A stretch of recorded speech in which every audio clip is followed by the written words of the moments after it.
Good morning everyone, welcome back to आपकी class coaching centre. तो आज का जो क्लास होगा वो आर्टिकल 124, आर्टिकल 125, आर्टिकल 126 और अदर्स भी आर्टिकल्स आप देखेंगे। आज थोड़ा सा लंबा क्लास होगा क्योंकि बहुत सारे एकदम एग्जाम बहुत ही समीप आ चुके हैं और हमारे जो आर्टिकल्स है ये धीरे धीरे करते करते बहुत ही कम है। इसलिए हम अगर जल्दी से ये सारे आर्टिकल निपटा दें तो इस आर्टिकल में आपको बेसिकली समझना है सुप्रीम कोर्ट के बारे में।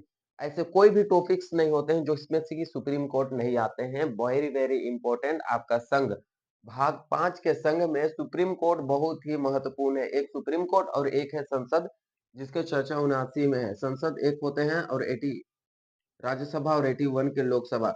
ये articles very very important articles होते हैं और उसके साथ साथ संयुक्त अधिवेशन 108 हो जाता है, 109 हो जाता है और 110 हो जाता है और 117 हो जाते हैं, 118 हो जाते हैं। ये सब 123 हो जाते हैं, राष्ट्रपति का अध्यादेश। ये सारे आर्टिकल्स जो होते हैं वेरी वेरी इंपॉर्टेंट। उसके अलावा भी आर्टिकल 124 जिसे आपको नहीं जाने तो यानी कि समझिए आप कुछ नहीं जाने, क्योंकि इस आर्टिकल में सुप्रीम कोर्ट की चर्चा है और सुप्रीम कोर्ट क्या होते हैं, वहां जजों की संख्या क्या होती है, सुप्रीम कोर्ट में जजों की नियुक्ति कैसे किए जाते हैं, कैसे राष्ट्रपति एक दूसरे के सलाह विचार करके सुप्रीम कोर्ट में जजों को लाते हैं। इस सारी प्रक्रिया आर्टिकल 124 में दिया गया है, जिसे आपको समझना बहुत ही जरूरी है। तो सबसे पहले हम स्टार्ट करते हैं आर्टिकल 124। तो ये सारे आर्टिकल्स आप देख लीजिएगा, क्या कि एग्जाम में पूछने की 100% संभावनाएं होती हैं ऐसे आर्टिकल्स के। ठीक है, तो सबसे पहले हम समझेंगे आर्टिकल 124।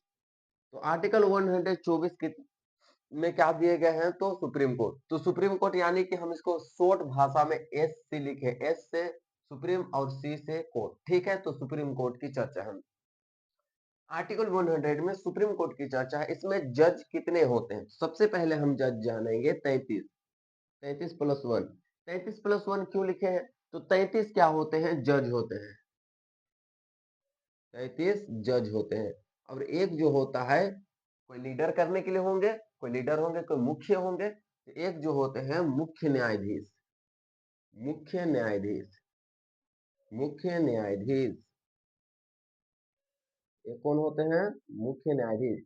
और इसी मुख्य न्यायाधीश को सीजेआई कहा जाता है, सीजेआई यानी कि चीफ जस्टिस ऑफ इंडिया। मुख्य न्यायाधीश को ही सीजेआई कहा जाता है, चीफ जस्टिस ऑफ इंडिया ये होते हैं। तो सुप्रीम कोर्ट में टोटल 33 जज होते हैं प्लस एक मुख्य न्यायाधीश होता है जिसे सीजेआई कहा जाता है, चीफ जस्टिस ऑफ इंडिया कहा जाता है। अब बात की बात आती है कि यहाँ पे सुप्रीम कोर्ट में जजों की नियुक्ति कैसे किए जाते हैं। तो सबसे पहले अगर सुप्रीम कोर्ट में जज की नियुक्ति करना है, सुप्रीम कोर्ट में जज की नियुक्ति करना है, तो सबसे पहला जो होंगे कि राष्ट्रपति। राष्ट्रपति करते हैं, तो जजों की नियुक्ति करने का अधिकार किन्हें है, राष्ट्रपति को है। राष्ट्रपति, राष्ट्रपति जो है वो किससे सलाह लेंगे, सीजेआई।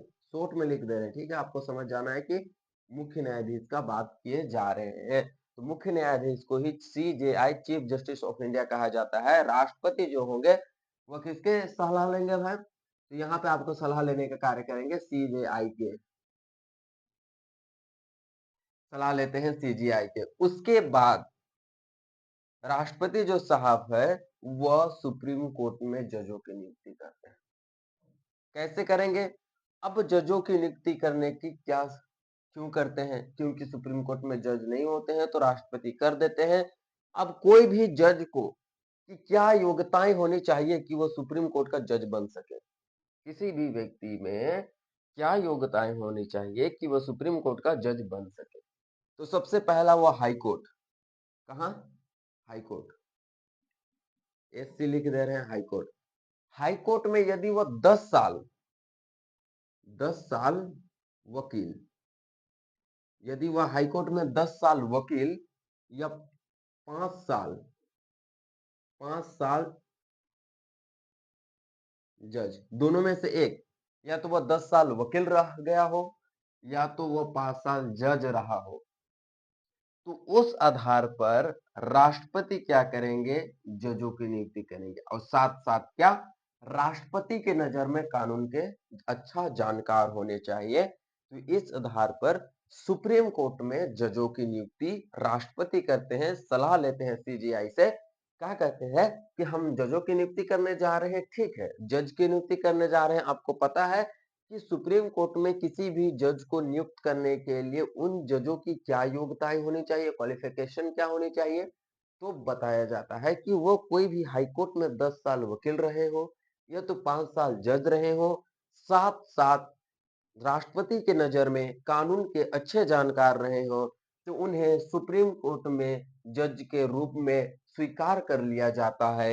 यदि ये सारे योग्यताएं नहीं है तो उन्हें सुप्रीम कोर्ट में अस्वीकार नहीं करते हैं। यही उनकी चर्चा है कि इसमें जितने भी है 10 सालों के अच्छा जानकार होना चाहिए। नियुक्ति का काम कौन करते हैं, याद रखना है कि ऐसे क्वेश्चन भी पूछे जा सकते हैं कि सुप्रीम कोर्ट में जजों की नियुक्ति करने का कार्य किनका होता है। तो सुप्रीम कोर्ट में जजों का नियुक्ति करने का जो काम होता है वह राष्ट्रपति साहब के होते हैं। और नियुक्ति करने समय वो किससे सलाह लेते हैं, तो वो सुप्रीम कोर्ट के CJI, chief justice of India अर्थात मुख्य न्यायाधीश से सलाह लेते हैं। ये सारे आर्टिकल्स आपको याद रखने हैं। आर्टिकल 124 में सुप्रीम कोर्ट की चर्चा है। अभी अभी सुप्रीम कोर्ट में ही पढ़ेंगे, या आर्टिकल्स में छोटे नहीं हैं। तो आपको कोई भी पूछे कि सुप्रीम कोर्ट में जजों की संख्या कितनी होते हैं, आप बोलिएगा 33। अगर कोई 34 बोले तो आप नहीं बोलिएगा कि 34 नहीं होते हैं, 33 होते हैं, और उसको बता दीजिएगा एक जो जज होता है वह मुख्य न्यायाधीश होते हैं, वो सीजेआई होते हैं, इसलिए हम जज नहीं कहेंगे। ठीक है, क्या होते हैं, मुख्य न्यायाधीश। समझ में आ गया, और एक मुख्य न्यायाधीश होते हैं। इतने समझ में आ गए। सुप्रीम कोर्ट के बारे में आपको जानने से पहले और ऐसे आर्टिकल्स भी जानना है कि आपको वेरी वेरी इंपॉर्टेंट है। ठीक है, बहुत सारे इंपॉर्टेंट है। तो आपको अभी तो सुप्रीम कोर्ट समझा दिया आर्टिकल 124। यदि देखा जाए आर्टिकल 125, जिसमें सुप्रीम कोर्ट के वेतन की चर्चा है। आर्टिकल 125 इसमें सुप्रीम कोर्ट की वेतन की चर्चा है। ठीक है, मान के चलिए कि जब राष्ट्रपति जजों की नियुक्ति कर रहे थे तो वो तो सीजेआई से सलाह लेते हैं। सीजे मान के नहीं, सीजेआई से सलाह लेते हैं कि हम जजों की नियुक्ति कर रहे हैं। अब सीजेआई मुख्य न्यायाधीश की नियुक्ति करना है। सीजेआई अब मुख्य न्यायाधीश की नियुक्ति करना है। तो अब राष्ट्रपति किन से सलाह लेंगे, तो अब राष्ट्रपति किन से सलाह लेंगे, तो अब राष्ट्रपति सलाह जो लेंगे वह लेंगे कोलोजियम से। किससे लेंगे, कोलोजियम से।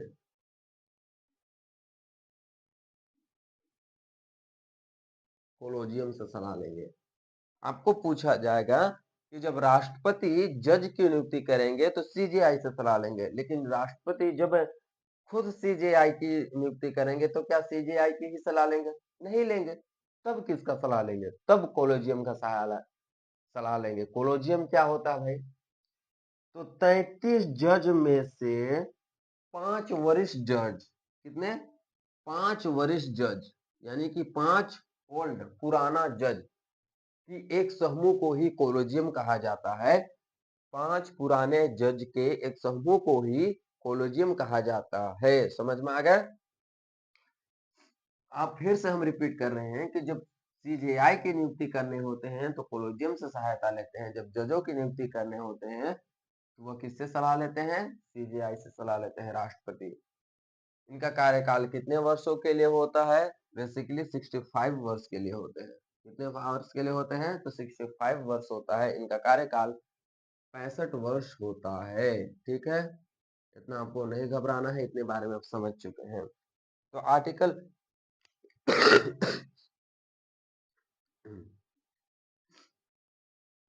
तो आर्टिकल 124 कंप्लीट कर ये आप पढ़ेंगे आर्टिकल 125। आर्टिकल 125 जो भी किसी भी काम का नहीं है, इसमें वेतन की चर्चा है। सीजेआई, एक होते हैं सीजेआई, सीजेआई का वेतन क्या है भाई, और जज के वेतन क्या है। अब जज के वेतन क्या है, जज का वेतन 2,50,000 है। 50,000 है और सीजेआई का वेतन 2,80,000 है। तो किन्हें बनना है? 2,80,000 और 2,50,000 में से कौन सा बनना है? आपको बोलिएगा कि हमें किसी किसी भी चीज को नहीं बनना है क्योंकि हम दूसरा कुछ बनने जा रहे हैं। ऐसा फ्रस्ट्रेशन भी बहुत ज्यादा होता है, पढ़ाई भी बहुत ज्यादा करते होते हैं। उनके हर समय कोई भी फैसला उनके लिए, एक नागरिक के लिए बहुत ही कष्टदायक हो सकती है, इसलिए काफी वह सोच समझ के फैसला लिए जाते हैं, इसलिए इनका वेतन भी बहुत ही ज्यादा होते हैं, जिसकी चर्चा आर्टिकल 125 में है, जो कि किसी भी काम के लिए है। जजों का वेतन किसी भी काम का नहीं है। समझ में आ गया? हाँ, और एक बात और याद रखना है, जज हो या जज, सीजेआई जो होते हैं अपना त्याग पत्र, जज अपना त्याग पत्र सीजेआई को देते हैं, ऐसे याद रखना है आपको। जज क्या करेंगे? सीजेआई, और सीजेआई जो होंगे वह राष्ट्रपति को। ऐसे याद रखना है, जज अपना त्याग पत्र किसे देंगे? सीजेआई को देंगे, और सीजेआई अपना त्याग पत्र राष्ट्रपति को देते हैं, और सीजेआई अपना त्याग पत्र राष्ट्रपति को देते हैं। तो इस तरह से आप याद रख सकते हैं, सीजेआई अपना त्याग पत्र, सॉरी, जज अपना त्याग पत्र सीजेआई को देते हैं और सीजेआई अपना त्याग पत्र राष्ट्रपति को देते हैं। इस तरह से ये बात भी आपको ध्यान में रखने हैं कि त्याग पत्र से भी क्वेश्चन पूछे जाते हैं कि मुख्य न्यायाधीश अपना त्याग पत्र किन्हें देते हैं, तो आपको बताना है कि मुख्य न्यायाधीश जो होते हैं अपना त्याग पत्र राष्ट्रपति को देते हैं। समझ में आ गया इतना? आर्टिकल 125 कोई भी काम का नहीं है, जिस अच्छे से हम बता दिए हैं। अब हम देखेंगे आर्टिकल 126 कार्यकारी मुख्य न्यायाधीश की चर्चा है। कार्यकारी मुख्य न्यायाधीश, मान के चलिए कि सीजेआई का भी तो घर परिवार होता है कि नहीं? उनके भी तो घर परिवार होते हैं। यदि कि अपने अपने ही एनिवर्सरी में चल गए, कि उनकी पत्नी बोलेगा कि आज हमारे नहीं आए, छुट्टी नहीं लिए, तो 1857 की क्रांति हो जाएगी घर में, उनके वाइफ बोलेंगे। या तो फिर मान के चलिए उनकी बेटी की शादी है, उनका बेटा का शादी है, तो क्या सीजेआई काम करते रहेंगे सुप्रीम कोर्ट में? छुट्टी लेकर तो घर जाएंगे ना। तब उस समय सीजेआई का पद कौन संभालेगा? कौन संभालेगा? तो जो 33 जज होते हैं, 33 जज में से सबसे वरिष्ठ जज, वरिष्ठ मतलब सबसे ओल्ड, सबसे पुराना, सबसे अनुभवी जज को ही सीजेआई बना दिया जाता है। और सीजेआई के जितनी शक्ति होती है वो सारी शक्ति इन्हें मिलती है। सीजेआई का वेतन भी इन्हें अब मिलेगा। 33 जज में से एक वरिष्ठ जज को बना दिया जाता है। इन्हें ही हम क्या कहते हैं? कार्यकारी मुख्य न्यायाधीश, जिसकी चर्चा आर्टिकल 126 में है। ये भी याद रखना है, कार्यकारी मुख्य न्यायाधीश क्या होते हैं? तो कार्यकारी मुख्य न्यायाधीश जब सीजेआई छुट्टी में होते हैं, एनिवर्सरी में होते हैं, अपनी बेटी की शादी में जाते हैं, बेटा के शादी में जाते हैं, या उसका डेथ हो जाता है, या तो वो त्याग पत्र दे देते हैं, तब 33 जज में से ही तत्काल के लिए 33 जज में से एक ही जज को सीजेआई बना दिया जाता है, जो काफी वरिष्ठ होते हैं, और सारी शक्तियां उन्हें प्राप्त होती है। सारी शक्तियां प्राप्त होती है, जितनी शक्तियां सीजेआई की होती है उतनी शक्तियां कार्यकारी मुख्य न्यायाधीश की होती हैं, जिसकी चर्चा आर्टिकल 126 में है। आपको यह भी याद रखना है, ठीक है? आर्टिकल 126 आई, इसको आप एक बार फोटो, एक स्क्रीनशॉट ले लीजिए, उसके बाद हम आगे आर्टिकल्स और पढ़ेंगे।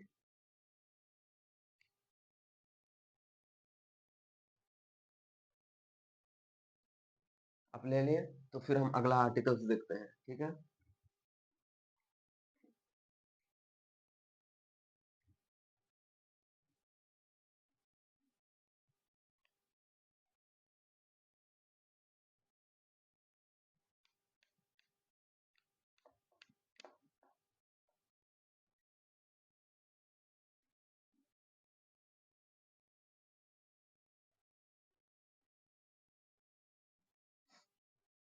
तो चलिए फिर अगला आर्टिकल देखते हैं। 126 तक देख लिए। आर्टिकल 127, आपको जानना बहुत जरूरी है ये सब, इसी के लिए हम ये थोड़ा सा क्लास थोड़ा लॉन्ग ले रहे हैं, और थोड़ा-सा देर तक होगा, आपको बुरा नहीं मानना है, अच्छा से जानना है। आर्टिकल 127 आर्टिकल 127 में क्या कहा गया है? तो आर्टिकल 127 में सधर्म सधर्म यानी कि एडहोक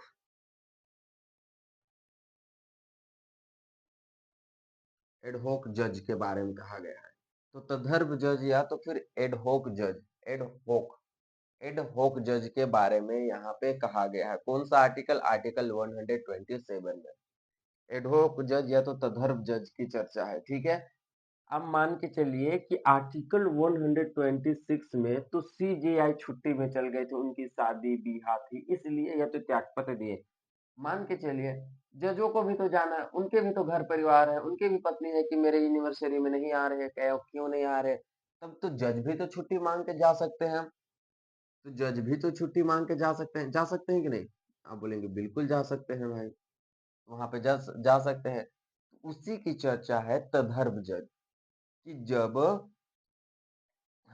जज छुट्टी मांग के चल जाते हैं तो उस स्थिति में क्या होते हैं कि सीजेआई सुप्रीम कोर्ट का मुख्य न्यायाधीश, सीजेआई सुप्रीम कोर्ट का मुख्य न्यायाधीश राष्ट्रपति से यह कहते हैं कि राष्ट्रपति आप हमें जज दें, जज दें कि नहीं, एक जजों की मांग करते हैं। कौन? सीजेआई राष्ट्रपति से। तो अब राष्ट्रपति जो क्या करेंगे कि आप टोटल 28 राज्य हैं, कितने राज्य हैं? 28 राज्य हैं, लेकिन हमारे 28 के 28 राज्य में हाईकोर्ट नहीं है, मात्र 25 राज्य में ही हाईकोर्ट है। तो राष्ट्रपति जो होंगे 25 राज्य के मुख्य न्यायाधीशों से, 25 राज्य के हाईकोर्ट के मुख्य न्यायाधीश से ये सिफारिश करते हैं कि हमें जज की आवश्यकता है सुप्रीम कोर्ट में देने के लिए, क्योंकि सुप्रीम कोर्ट के जज जो हैं वो अभी छुट्टी में गए हैं, छुट्टी में गए हैं। ठीक है, तो अब क्या करेंगे? मान के चलिए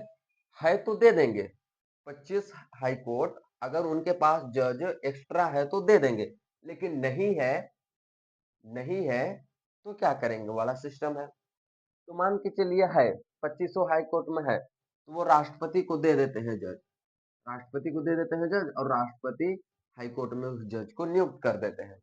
हाई सॉरी सुप्रीम कोर्ट में उस जज को नियुक्त कर देते हैं, सुप्रीम कोर्ट में जज को नियुक्त कर देते हैं, जिन्हें ही तदर्भ या तो एडहोक जज कहते हैं। अब मान के चलिए कि उनके पास भी जज नहीं है, उनके पास खुद ही कमी है, कहेंगे महाराज मेरे पास तो खुद ही जज की कमी है, तो आपको हम क्या दें, मैं खुद भिखारी तो आपको मैं क्या दूं, वाला सिस्टम हो गया। तब क्या करेंगे? राष्ट्रपति एक और व्यवस्था कर दिए हैं हमारे भारतीय संविधान में, और एक व्यवस्था है सेवानिवृत्ति जज, सेवानिवृत्ति जज, सेवानिवृत्ति जज, और एक व्यवस्था कर दिया गया है। तब सेवानिवृत्ति जज की नियुक्ति की जाएगी, जिसकी चर्चा आर्टिकल 128 में है। आर्टिकल 128 में सेवानिवृत्ति जज की चर्चा है। जब 25 हाई कोर्ट, 25 राज्य के 25 हाई कोर्ट जज देने से मना कर दे, तब उस स्थिति में आर्टिकल 108 में यह व्यवस्था दी गई है या सेवा दी गई है कि सेवानिवृत्ति जज लाया जाए। सेवानिवृत्ति जज कौन होते हैं? जो रिटायर हो जाते हैं। कौन होते हैं? जो रिटायर होते हैं, उन्हीं को हम क्या कहते हैं? सेवानिवृत्ति जज कहते हैं। तब जो होते हैं राष्ट्रपति जो साहब होते हैं, वो सेवानिवृत्ति जज लाते हैं और सुप्रीम कोर्ट में डाल देते हैं। इतना याद आ गया? तो आर्टिकल 126 से आर्टिकल 128 आपको जानना बहुत ही जरूरी है। फिर से आपको हम बताते हैं कैसे आपको रखने हैं। तो आर्टिकल 26 में कौन भाग गए? मुख्य न्यायाधीश भाग गए, तो उसे हम क्या कहे? कार्यकारी मुख्य न्यायाधीश कहे। ठीक है, जो मुख्य न्यायाधीश उसके बदले आया उसे हम कार्यकारी मुख्य न्यायाधीश कहेंगे। अब मान के चलिए आर्टिकल 27 में अब जज भाग गए, तो जज की नियुक्ति 25 हाई कोर्ट में से एक भी हाई कोर्ट, अब सॉरी आपको फिर से बताते हैं कि आर्टिकल 127 में जज भाग गए, मान के चलिए छुट्टी में चल गए, तब सीजेआई सुप्रीम कोर्ट के राष्ट्रपति से सिफारिश करेंगे हमें जज चाहिए। राष्ट्रपति 25 हाई कोर्ट, 25 राज्य के 25 हाई कोर्ट में से किन्हीं एक हाई कोर्ट से जज मंगाएंगे, लेकिन वो मांग देने के लिए बाध्य नहीं है। तब क्या कर दे दिया तो अच्छा है, तो तब वो कहलाएगा तदर्भ जज, एड होक जज, एड एड होक, एड होक, एड होक यानी कि तदर्भ जज, तब कहलाएगा एड होक जज, तदर्भ जज।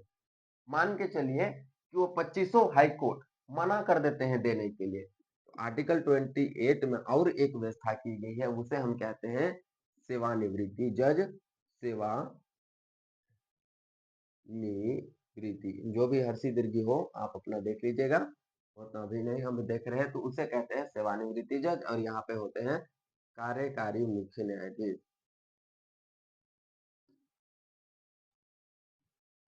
कार्य कार्य मुख्य न्यायाधीश, मुख्य न्यायाधीश। आपको ये आर्टिकल्स बहुत ही पूछे जाते हैं, इसलिए हमको बार बार रिपीट कर। कार्यकारी मुख्य न्यायाधीश की चर्चा कौन से आर्टिकल्स में, ऐसे डायरेक्ट पूछ सकते हैं, आर्टिकल 127 एड होक या तो तदर्भ, हिंदी में तदर्भ, इंग्लिश में एड होक। जज की चर्चा कौन सी, आर्टिकल 127, और एक होता है सेवानिवृत्ति जज की चर्चा आर्टिकल 128 में दिया गया। अब और एक आर्टिकल्स आपको देखना है, आर्टिकल 129, आपको बस इसमें इतना याद रखना है, अभिलेख न्यायालय, अभिलेख, अभिलेख न्यायालय, अभिलेख न्यायालय की चर्चा है इस आर्टिकल में, अभिलेख न्यायालय की चर्चा है। समझ में आ गया, जिसे हम क्या कहते हैं, नजीर, नजीर आप सुने हैं वर्ड, नजीर इन्हीं को कहा जाता है अभिलेख न्यायालय। तो आर्टिकल 129 में अभिलेख न्यायालय की चर्चा है। आर्टिकल 124, 5, 6, 7, 8, 9, अब पढ़ेंगे 30। आर्टिकल 130 में सुप्रीम कोर्ट के ब्रांच के बारे में दिया गया है, ब्रांच नहीं स्थान, सुप्रीम कोर्ट का स्थान कहाँ होंगे, तो सुप्रीम कोर्ट का जो स्थान है वो तो कहाँ है भाई, दिल्ली, फिलहाल में दिल्ली है।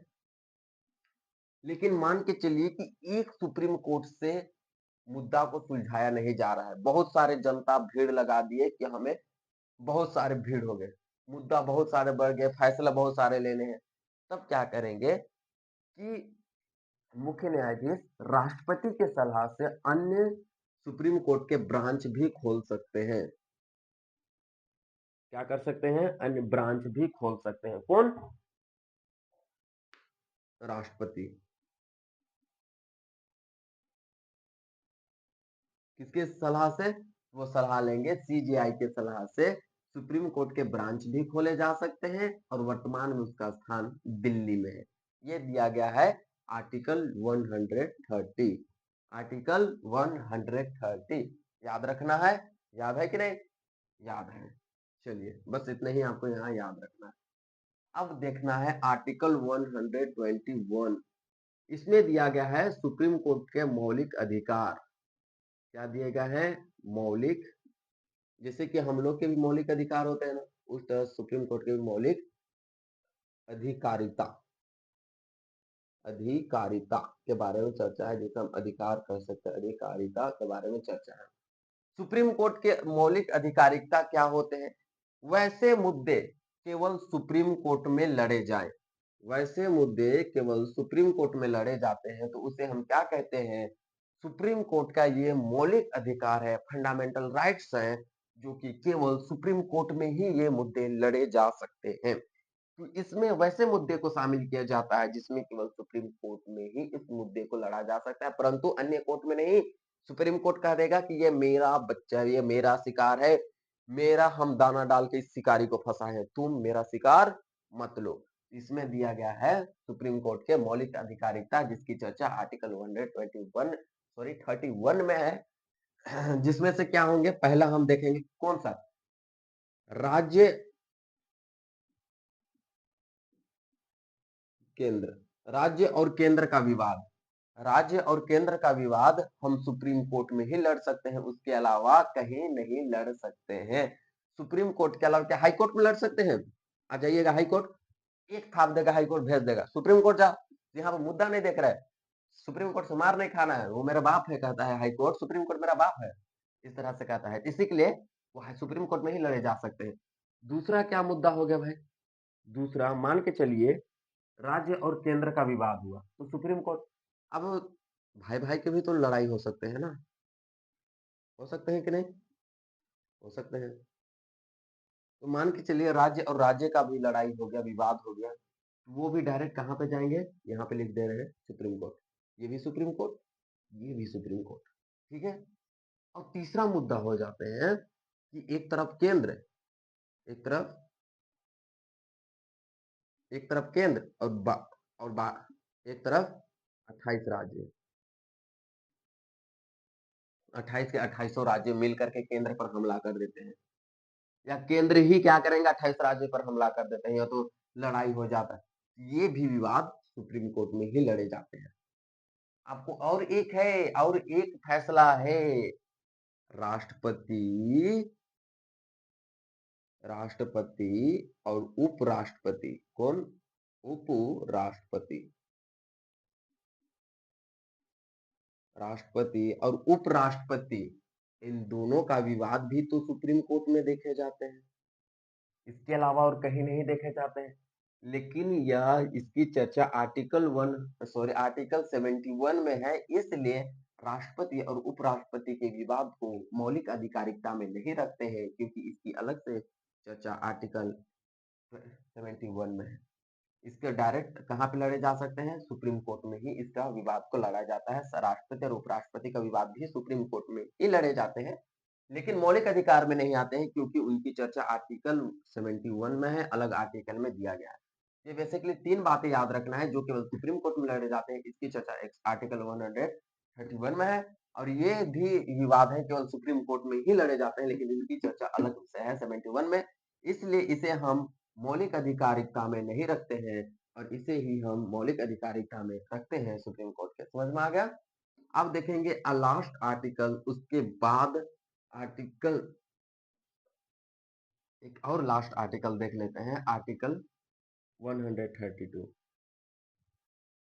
अब हाई कोर्ट से सुप्रीम अपील के अधिकार, अपील अधिकार, अपीली अधिकार, या तो हम अपीली अपील अपील अधिकार, या तो अपीली अधिकार हम लिख सकते हैं, अधिकार। हम क्या करेंगे, हाई कोर्ट से, हाई कोर्ट से सुप्रीम कोर्ट में अपील हम कर सकते हैं। कोई भी व्यक्ति है हाई कोर्ट से सुप्रीम कोर्ट में अपील कर सकता है। क्या कर सकता है, अपील कर सकता है। कोई भी व्यक्ति हाई कोर्ट से सुप्रीम कोर्ट में डायरेक्ट अपील कर सकते हैं। ये आर्टिकल 132 के तहत उन्हें अपीली अधिकार देता है। अब होता है फौजदारी मुकदमा, दीवानी मुकदमा, सुप्रीम कोर्ट के पुनर्वलोकन, फिर होता है सीएजी, सीएजी, इन सभी की चर्चा आगे आर्टिकल में है। आर्टिकल कितने तक समझा दिया, तो आर्टिकल 52 से लेकर के आर्टिकल 132 तक समझा दिए, जो कि एक संघ थी, संघ, संघ था, भाग 5 संघ। ये भाग 5 संघ कितना तक है, आर्टिकल 151 तक है, यानी कि 132 तक खत्म कर चुके हैं। अब बाकी बचा है 151 तक, जिसमें फौजदारी मुकदमा, सुप्रीम कोर्ट के सीजीआई की चर्चा, ये सभी चीज है। तो क्लास उसे हम नेक्स्ट क्लास में देखेंगे, अभी इतने ही समझ लेते हैं, ठीक है। तो क्या आपको ये सारे एक बार फिर से हम रिपीट कर देते हैं। आर्टिकल 124 में क्या दिया गया है, सुप्रीम कोर्ट। आर्टिकल 125 में वेतन, आपको ये लिख लेना है शॉर्ट में। आर्टिकल 126 में कार्यकारी मुख्य न्यायाधीश, कार्यकारी मुख्य न्यायाधीश, यानी कि सीजेआई शॉर्ट में लिख लेते हैं, सीजेआई। और आर्टिकल 127 में एड होक जज, एड होक जज, एड होक जज की चर्चा है, जिसे हिंदी में तदर्भ कहते हैं हम। आर्टिकल 28 में सेवानिवृत्ति जज की चर्चा है, सेवानिवृत्ति जज की चर्चा है।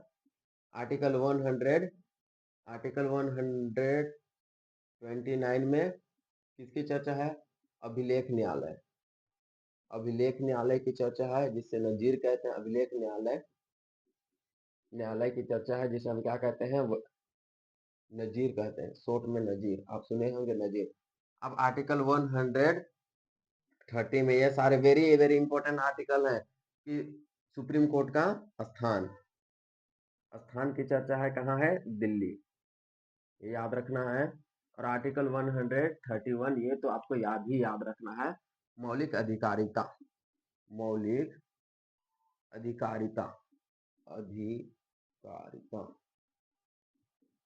और आर्टिकल 123 में क्या दिया गया है, अपील, अपील करने का अधिकार, आप सुप्रीम कोर्ट में अपील कर सकते हैं, अधिकार। ये सारे आर्टिकल्स आपको याद रखना है।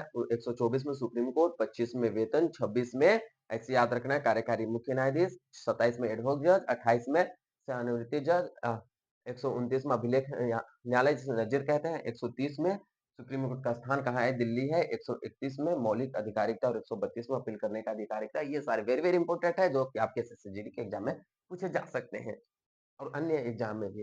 तो फिर इतने क्लास करने के बाद हम नेक्स्ट क्लास में इससे भी वेरी वेरी इंपॉर्टेंट आर्टिकल देखेंगे। उसके बाद एक और देखना होगा हम लोग को, हाईकोर्ट के बारे में भी पूछ सकते हैं, हाईकोर्ट भी वेरी वेरी इंपॉर्टेंट जिसके चर्चा 214 में, उसे बाद में देखेंगे, ठीक है।